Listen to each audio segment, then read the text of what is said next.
patakatifu. Kuhani alipozichukua zile damu, aliingia nayo patakatifu, ambacho ni chumba cha kwanza. Zile damu alizipaka katika zile pembe za madhabahu ya kufukizia uvumba. Katika patakatifu kulikuwa na fenicha zifuatazo: kulikuwa na madhabahu ya kufukizia uvumba, kulikuwa na meza ya mikate ya onyesho, pia kulikuwa na kinara cha taa saba ambacho kilimaanisha neno la Mungu. Kitabu chake ni Zekaria 4 fungu la 2 na la 6.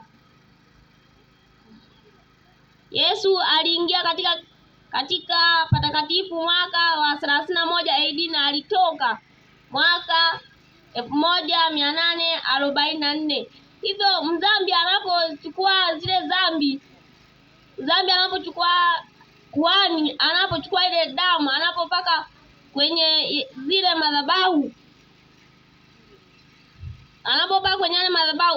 damu zingine anaweka kwenye lile pazia lilokuwa linatenganisha patakatifu mno na patakatifu.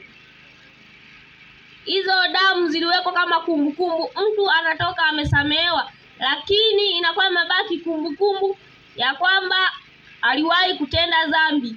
Hivyo kuna siku moja ambayo ni siku ya very serious, yaani siku ambayo ni ya kulitakasa hekalu. Hiyo siku ya kulitakasa hekalu, yaani pazia lile la dhambi ambalo la kumbukumbu linaondolewa na linawekwa pazia jipya. Hivyo hiyo siku ukifanya mzaa unakufa. Hata kama usipokufa, kwamba kuhani akienda mle hivi, hata kama yeye akifanya mzaa akiwa hajajitakasa anakufa.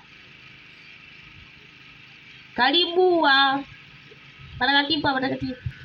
Katika chumba cha patakatifu kulikuwa na fenicha zifuatazo: sanduku la agano. Ndani yake kulikuwa kuna amri 10 za Mungu. Juu yake kulikuwa kuna makerubi wawili waliofunika nyuso zao, na juu yake pia kulikuwa kuna kiti cha rehema ambacho kuhani ambapo angeingia katika chumba kwa ajili ya kufanya huduma ya upatanisho, Mungu alishuka na kuketi pale. Vitu ambavyo kuhani aliingia navyo katika chumba cha patakatifu au patakatifu mno: aliingia na kamba akiwa amefungwa mguuni pamoja na njuga.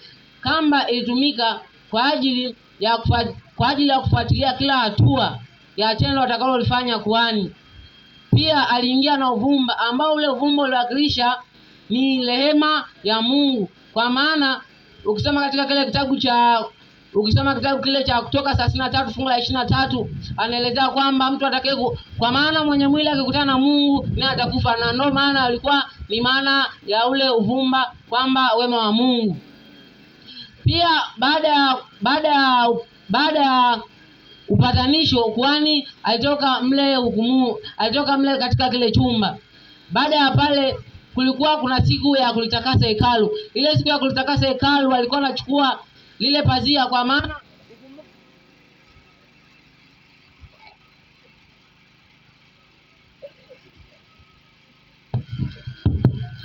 maana ukumbuke kwamba katika ile pazia walikuwa wanachukua damu ya yule mnyama na kuzinyunyuza kuweka pale kumbukumbu. Siku ile ya utakaso walichukua lile pazia la hekalu, wanalichukua, alafu baadaye wanaliweka juu ya mbuzi. Yule mbuzi alikuwa anaitwa mbuzi wa Azazel. Baada ya pale alichukuliwa yule mbuzi na ukabidhiwa kijana na kwenda kumtelekeza jangwani. Huduma ya patakatifu pa mbinguni.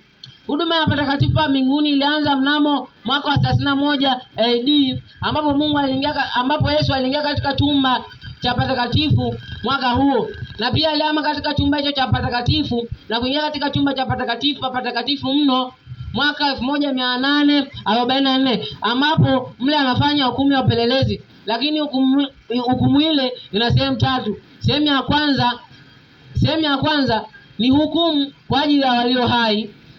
Hukumu ya pili ni hukumu kwa ajili ya waliokufa, na sehemu na hukumu ya 3 ya upelelezi ni hukumu ya walio waovu. Mungu awabariki sana.